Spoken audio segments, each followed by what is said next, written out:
warahmatullahi wabarakatuh.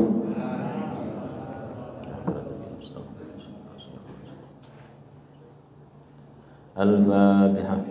A'udzu billahi minasyaitonir rajim. Bismillahirrahmanirrahim. Alhamdulillahirabbil alamin. Ar-Rahmanir Rahim. Maliki yaumiddin. Iyyaka na'budu wa iyyaka nasta'in. Ihdinas siratal mustaqim. Shiratal ladzina an'amta 'alaihim ghairil maghdubi 'alaihim waladdallin. Amin amin amin ya rabbal alamin. Bismillah walhamdulillah wassalatu wassalam ala Rasulillah wa mawalah wa ba'dah amma ba'dah. Bismillahirrahmanirrahim. Kita akan melanjutkan ngaji yang telah lalu.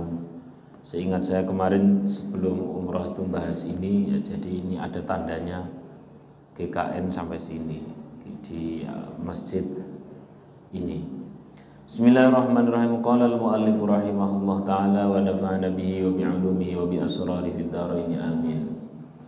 Liyukhaffif alamal bala, untuk mengurangi rasa sakit ketika terjadi musibah, untuk mengurangi rasa derita di hati ketika terjadi ujian atau apapun istilah dari bahasa orang menderita. Nah, cara menguranginya rasa derita itu atau meringankan itu saat misalkan kita sakit atau keluarga sedang sakit atau apapun yang terjadi, cara meringankannya adalah ilmuka bi annahu subhanahu wa ta'ala huwal mubli laka. Yang bisa mengurangi adalah ilmu, sebuah pengetahuan, sebuah keyakinan bahwa Allah lah yang menguji, Allah lah yang memberi musibah, Allah lah yang mentakdirkan. Terus falladhi wajahatka minhul aqdar huwallazi 'awwadaka husnul ikhtiyar. Yang mana Allah adalah zat yang sudah terlalu baik sekian lama.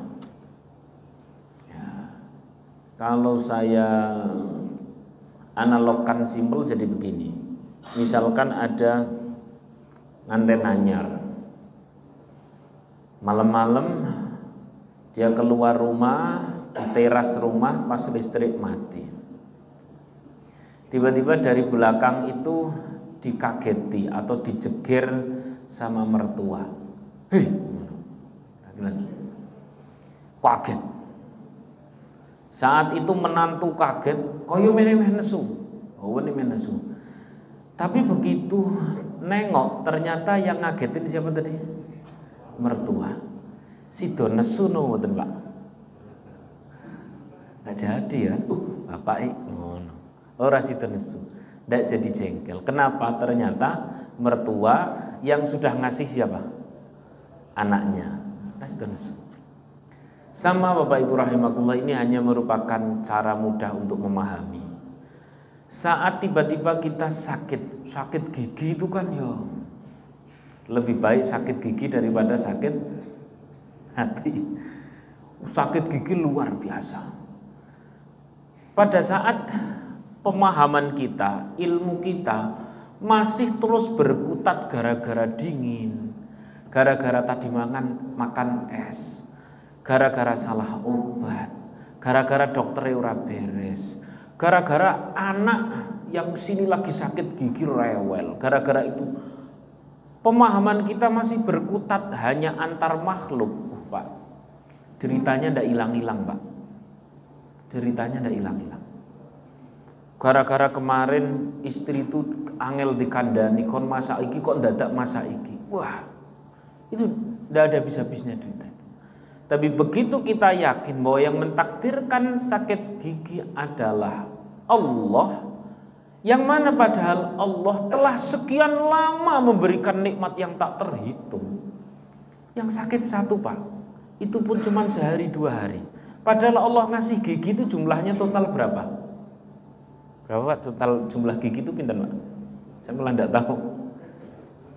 32. Berapa tahun kita pakai fasilitas gigi, Pak? Allah ngasih kita gigi untuk makan sudah berapa tahun? 50 tahun. 60 tahun, 40 tahun. Lalu cuman diuji satu itu pun hanya sakit lek 2 hari kayak gitu mengeluh. Pantas enggak kira-kira? Enggak pantas kita mengeluh. Adanya derita karena kita itu masih berkutat antar makhluk. Begitu kita paham bahwa ini Allah yang ngasih, saya sakit gigi adalah bagian dari takdir Allah. Allah telah tentukan, pasti ada hikmahnya. Toh yang sakit cuma 1, hanya 2 hari, dari 50 tahun, dari 32 gigi. Kok saya mengeluh? Astagfirullahaladzim. Begitu kita meyakini bahwa Allah lah yang mentakdirkan, Allah lah yang membuat skenario besar, roto enteng, Pak. Alhamdulillah. Shallu ala Nabi Muhammad. Shallu ala Nabi Muhammad. Pada saat Rasulullah SAW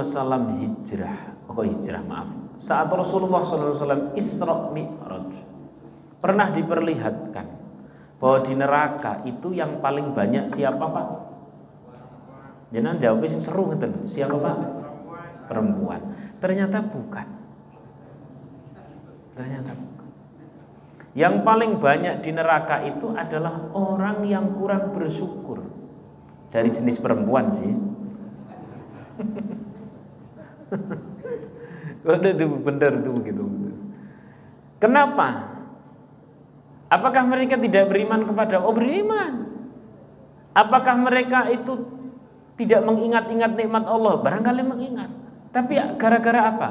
Disebutkan dalam hadis, hunna yakfurnal asyur. Mereka itu tidak mensyukuri keberadaan suami. Ini sementara bapak-bapak saya pilih dulu, Pak. Nanti gantian, Bu, tenang mawon. Hunna yakfurnal asyur. Mereka itu tidak mensyukuri suami. Gambarannya apa? Gambarannya adalah sejak awal menikah sampai bertahun-tahun terus dikasih nafkah, yo mangan, yo bertempat tinggal. Pak, kalau panjenengan hari ini lagi mengeluhkan tempat tinggal karena kecil, Pak, ingat, tempat tinggal yang menurut panjenengan kecil itu impian bagi orang yang tidak punya tempat tinggal loh, Pak. Siapa yang hari ini sedang mengeluhkan tentang pekerjaan? Aku kok gaweane kok ini kok gajine semini tok, Pak. Yang lagi mengeluhkan tentang pekerjaan seperti itu adalah impian orang yang hari ini lagi nganggur, pingin punya kerjaan. Dan terus sebagainya. Saya lanjutkan. Nah, hunna yakfurnal asyur itu kita yang seorang suami yang telah memberikan nafkah dari tahun ke tahun, dari hari ke hari sampai lama. Kata orang menikah itu kan maharnya mudah. Ya hanya pas ngasih mahar itu. Yang sulit adalah bulanannya bertahun-tahun tidak selesai-selesai. Katanya begitu. Terus dikasih nafkah. Satu ketika suami sedang rezekinya sempit atau bangkrut atau apalah yang membuat suami lalai. Satu ketika dalam hadis tersebut disebutkan, kok sampai ada seorang istri mengatakan, Mas kowe iki belas ora ono apike. Itulah yang ngebak-ngebakin rokok. Understand? Setelah ya. Jadi menghilangkan seluruh kenikmatan yang sedemikian banyak telah bertahun-tahun dirasakan itu kaya ora ono blas gara-gara satu hal. Maka kita harus bersama-sama sedang ngaji. Hari ini sedang bersama-sama ngaji untuk pada saat suatu ketika terjadi sebuah kesengsaraan, musibah, ujian, sakit, melingi anak, atau apapun itu yang membuat hati kita merana, ingatlah bahwa yang mentakdirkan itu adalah Allahul Hakim, Allah yang bijaksana, Allah yang pasti ngasih hikmah di belakang itu. Allah yang menguji sehari 2 hari itu adalah juga Allah Zat yang Esa yang telah memberi nikmat berpuluh-puluh tahun. Panjenengan bisa bayangkan, Orang yang tidak mensyukuri suami, gara-gara satu ketika rezekinya sulit terus berkata, wis belas kumas iki ora ono apike blas. Itu saja bisa menerakakan. Lalu bagaimana haliah orang yang telah oleh Allah diberikan nikmat tak terhitung dari tahun ke tahun. Nikmat Masya Allah, mulai dari nikmat jasadiyah, itu mata kalau dirupiahkan berapa, nafas, detak jantung dan sebagainya. Itu anak kalau dijual miliatan kan yang tetap ora gelem tuh. Luar biasa, itu nikmat Allah kasih. Lalu kemudian kita terkena musibah, habis itu terus kemudian mengeluh sampai koyo-koyone Gusti ora tau ngeki apa-apa. Ini yang paling parah. Na'udzubillahi min. Maka terus apa tugas kita? Tugas kita itu cukup simpel.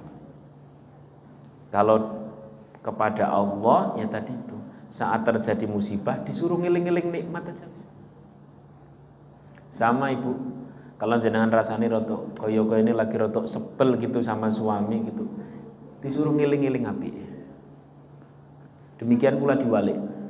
Ada seorang pria datang kepada Rasulullah.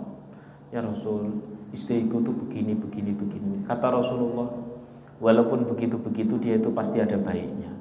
Coba ingat ada baiknya. Enggak jadi menceraikan. Tidak jadi menceraikan. Sallallahu alaihi Nabi Muhammad. Sekarang gantian ibu-ibu. Ibu-ibu tadi itu kalau pas suami rezekinya lagi seret biasanya yos alhamdulillah gitu aja atau merengut bu. Merengut atau alhamdulillah? Alhamdulillah merengut. Tapi itu wajar ibu, itu wajar. Merengut atau kemudian menampakkan kesedihan, Bapak Ibu rahimakumullah, itu perkara yang wajar. Perkara yang wajar, bahkan itu perlu sekali. Untuk apa? Untuk nek bahasa di dalam kitab sih bahasanya adalah untuk menampakkan basyariyah, menampakkan sifat manusia. Yang dengan adanya sifat manusia itu, ya, yang dengan adanya sifat manusia itu kita menjadi lemah, merasa lemah. Lah, orang itu tidak bakal bisa kenal Allah kecuali dia mampu mengenali dirinya. Kalau dalam bahasa Al-Qur'an, wa fi anfusikum afala tubsirun. Dan di dalam dirimu apakah kau tidak berpikir-pikir? Kalau dalam bahasa yang sebagian ulama mengatakan itu hadis, tapi sebagian lagi bukan. Namun ini disepakati bahwa ini baik adanya adalah man arafa nafsahu faqad arafa rabbahu. Siapa orang yang telah kenal dirinya, maka dia mudah sekali mengenal Tuhannya. Yang dimaksud bagaimana? Imam Ghazali yang jawab, siapa orang yang mengakui tentang lemah dirinya, baru dia bisa mengakui tentang kekuatan Allah. Sallallahu alaihi Nabi Muhammad. Jadi akhirnya prakteknya gini, susah datang, tes, sakit datang, des, atau apa begitulah ya, musibah datang, informasi tidak mengenakan datang, tek. Habis itu ya Allah, saya manusia ya Allah. Wajar bila saya ini susah, sedih. Tapi mau seperti apapun ya Allah, Engkau yang menguatkan. Muncul pertanyaan, bagaimana agar kuat? Adalah setelah kita zikir, misalkan jenengan senenge monggo, istighfar ya monggo, Allah ya monggo, la haula wala quwata illa billahil aliyil azim monggo. Habis itu fokus ngiling-ngiling nikmat. Habis itu fokus ngiling-ngiling syukur. Sampai Allah itu di dalam bahasa kita benar-benar ridho bahwa semuanya itu sudah indah, sudah bagus. Persis seperti tadi saya logika. Ya Allah, wong sing lorong itu cuma satu, itu pun 2 hari. Padahal Allah ngasih nikmat gigi itu sudah puluhan tahun dan jumlahnya 32. Kok saya mengeluh ya Allah? Saya mensyukuri gigi-gigi saya yang sehat. Saya mensyukuri puluhan tahun saya yang sehat. Saya ridho atas apa yang sedang Engkau terjadikan, yakni 2 hari sakit gigi ini. Kalau sudah seperti ini Pak, jenengan kan pernah mendengar ada orang itu kalau kena musibah terus baru tahu hikmahnya, betul atau tidak? Ada orang misalkan ya kena musibah, macet atau apa begitu, mau ke bandara. Begitu sampai bandara telat. Ya Allah, piye telat. Habis itu terus kemudian ternyata dapat kabar pesawat yang semestinya ia naiki ternyata terjadi apa? Ada kan seperti itu kejadian. Itu hikmahnya langsung terbuka, Pak. Das, gitu. Berarti setiap apapun yang menurut kita musibah itu belum tentu musibah. Itu cara Allah aja menyelamatkan. Sallallahu alaihi Nabi Muhammad. Mung begini, Pak. Di sini disebutkan ada orang menemukan hikmah itu cepat. Ada orang menemukan hikmah itu butuh bertahun-tahun. Misalkan ya, ada seorang begitu ya, move on 15 tahun orang move on cek kelingan biar sing biyen ya. Umamanya begitu. Belum bisa mengambil hikmah, ngopo aku ora sida karo kae iku hikmah urung ketemu-ketemu. Ada kan yang seperti itu. Lah kenapa ada orang yang cepat sekali mendapatkan hikmah, dibukakan ilmu oleh Allah? Oh begini toh. Kata-kata oh begini itu ada yang cepat, ada yang lama banget. Betul atau tidak? Ada yang bahkan sampai puluhan tahun ki nesu aku biyen ngene iki aku biyen gara-gara bapakku, ngene iki aku biyen gara-gara masku. Masih aja segitu. Berkutat hanya antar makhluk saja. Kenapa? Orang itu selama sekali menemukan hikmah di balik kejadian, hikmah di balik musibah, jawabannya ada di Quran. Berarti dijawab, siapa yang ingin cepat mendapatkan hikmah, siapa yang ingin cepat mendapatkan petunjuk, siapa yang ingin cepat mendapatkan kata, oh Masya Allah, nek ngono ya alhamdulillah. Siapa yang ingin cepat seperti itu, bahasa dalam Al-Quran, wa may yu'min billah yahdi qalbah. Siapa orang pokok yakin aja kepada Allah itu pasti baik, yakin aja Allah itu adil, yakin aja husnudzan saja, syukur aja, ridho saja sama Allah, baik saja sama Allah, yahdi qalbah. Allah segera memberikan petunjuk dalam hatinya. Kata oh orang kesuwen, enggak terlalu lama. Setelah ini sallallahu alaihi Nabi Muhammad. Tapi bagi orang yang dia masih terus berkutat hanya antar makhluk, wah berat Pak. Belum segera iling Allah, berat Pak. Kalau bahasanya Gus Bah itu nek ngiling-ngiling makhluk toh, itu mesti sesek, ribet. Tapi begitu iling Allah mulai enteng. Ya. Saya ini ceritanya ini menunjukkan rasa syukur. Ini kitab ini dihadiahi sama Gus Bahar, ada tanda tangan beliau juga. Dan salah satu yang beliau pesankan itu, pokok apa-apa itu sing dieling-eling Gusti Allah. Nanti cepat ayem nih. Jadi Anda usah tanya dalilnya terlalu banyak. Ala bidzikrillah tatmainnul qulub. Maka kalau ada apa-apa langsung. Sampai satu ketika saya ada kasus di pondok terkait masalah tanah, terkait masalah itu, Masya Allah berat banget rasanya. Biasalah di pondok itu kadang-kadang miskomunikasi dengan orang kampung atau kadang-kadang dengan wali santri begitu ya, anak tak rumati tenanan-tenanan wong tuane oh ya Allah. Nah, itu saya sowan ke Pak Kiai jawabannya wis pokok nek sampean itu karena diamanai santri, diamanai pondok seperti itu, nek ana apa-apa wis ora usah kakean piye-piye, ora usah kakean sing macem-macem. Tekuk saja lidahmu, sebutkan lafaz Allah, Allah sampai tenang hatimu. Nah wis tenang, nanti tunggu sebentar, nggak akan lama-lama Allah kasih hikmahnya. Sallallahu alaihi Nabi Muhammad. Dan saya tanya sama panjenengan, ini jawab enak-enakan saja, rileks saja jawabnya apa nanti. Misalkan satu ketika si fulan begitu ya kasus dengan siapa begitu karena dia omong elek atau karena difitnah satu hal dan sebagainya. Kemudian si fulan tadi langsung mendatangi rumahnya. Di wonge sing wingi ke ngomong nang rapat kaya ngopo? Jajal ngomong nang ngarepku. Saya tanya, dengan komunikasi hanya antar makhluk seperti ini, saya tanya, kira-kira urusan cepat selesai atau malah tambah panjang?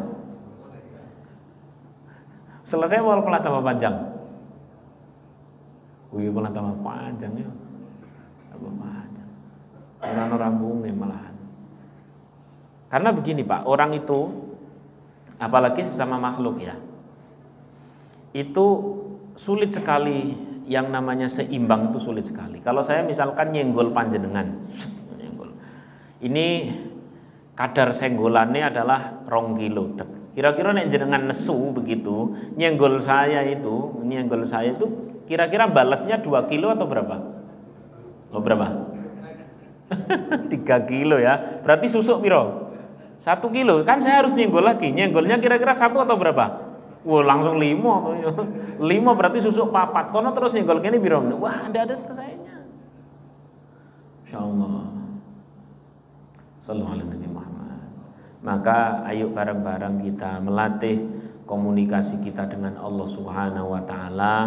Pertama, komunikasi ketika tiba-tiba secara umumnya musibah, umumnya kesengsaraan itu datang kepada kita. Ayo kita latih komunikasi itu dengan cara pertama langsung ridho, ya Allah, ini dari Engkau. Engkau pasti baik. Kalau udah mulai seperti ini, hikmahnya kebukanya tidak terlalu lama.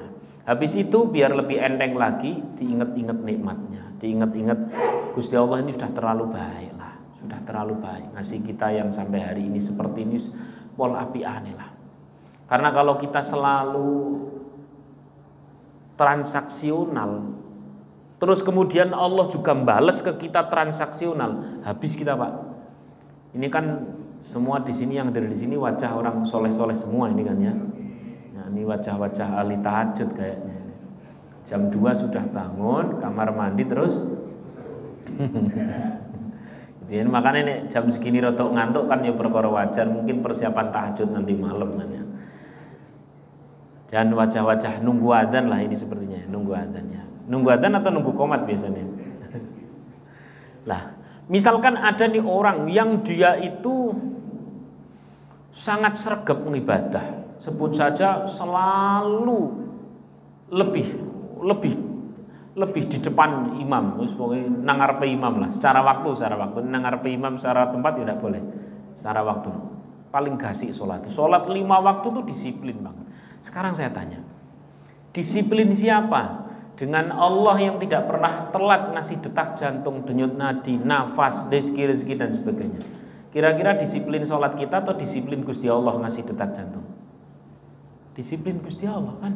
Andaikan terus kemudian kita mau hitung-hitungan sama Allah, lalu Allah hitung-hitungan sama kita, wah kita sholat setengah jam, nafas telat setengah jam piye? Wah ya rampung. Insyaallah. Maka Gusti Allah pola piane lah. Pola piane. Kalau ada mengambil sedikit dari kesehatan kita, mengambil sedikit dari rezeki kita, ya hanya kita saja yang belum paham. Ilmu kita saja yang belum nyanda. Lalu terus bagaimana agar nyanda? Ya tadi itu. Allah husnudzon, terus ngiling-ngiling nikmat. Nanti kata alhamdulillah tidak terlalu lama. Sallallahu alaihi Muhammad. Ini yang dapat saya sampaikan. Semoga yang sebentar ini bermanfaat. Amin Allahumma amin. Kemarin ada yang WA ke saya, kok dikasih sesi tanya jawab, ya sudah saya buka, monggo silakan kalau mau ada yang bertanya. Dan di sana tidak ada. Alhamdulillah. Ada intinya begitulah, pokoknya kalau datang kepada kita satu hal yang tidak mengenakan, ya kita harus mengubah fokus. Jadi tadinya fokusnya itu hanya antar makhluk, uplek-uplek gara-gara si A, gara-gara si B. Mulai hari ini ya Allah, Engkau yang takdirkan, Engkau yang memberi hikmah, Engkau yang Maha Adil. Saatnya saya mengingat-ingat nikmat, bukan mengingat-ingat musibah. Sudah selesai. Lalu terus kemudian kapan kita evaluasi? Setelah kita tentrem, setelah kita ridho, setelah kita syukur, baru ketemu lagi sama manusia. Ayo kita evaluasi. Saya tanya, menghadapi masalah dalam kondisi hati yang sudah tertata dengan menghadapi masalah dalam kondisi hati yang masih kemerungsung, sama atau beda? Oh beda jauh. Demikian, semoga bermanfaat. Al-Fatihah.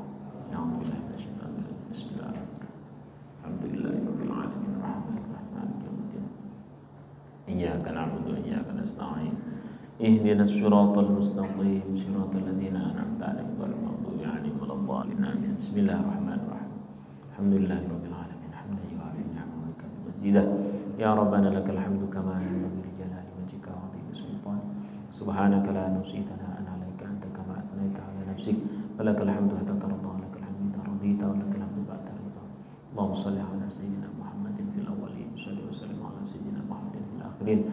Allahumma ja'alna ya Allah, jadikan kami semua ya Allah yang meluangkan waktu untuk ilmu ini ya Allah, min ibadikal mustajibin, menjadi hamba-hamba Engkau yang Kau ijabah doa-doa kami. Silahkan walau sejenak berdoa untuk hajat masing-masing.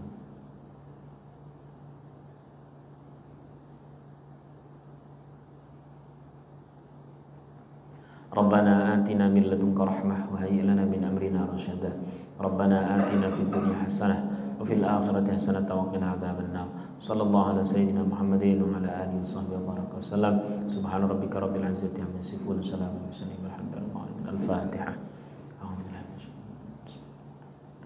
Ar-Rahman ar-Rahim. Ihdinas siratal mustaqim, siratal ladzina an'amta 'alaihim. Terakhir, sebagai penutup saya tanya, jadi ngaji kita itu berat atau ringan? Ringan ya, ringan diucapkan, berat di alhamdulillah. Semoga Allah yang menolong nanti jadi ringan semuanya. Amin Allahumma amin. Dan kalau jenengan melihat saya, jangan ngelihat wah kayak ini Ustaz wis tenang. Mboten, saya juga berjuang sama jenengan. Billahi taufiq wal hidayah. Assalamualaikum warahmatullahi wabarakatuh.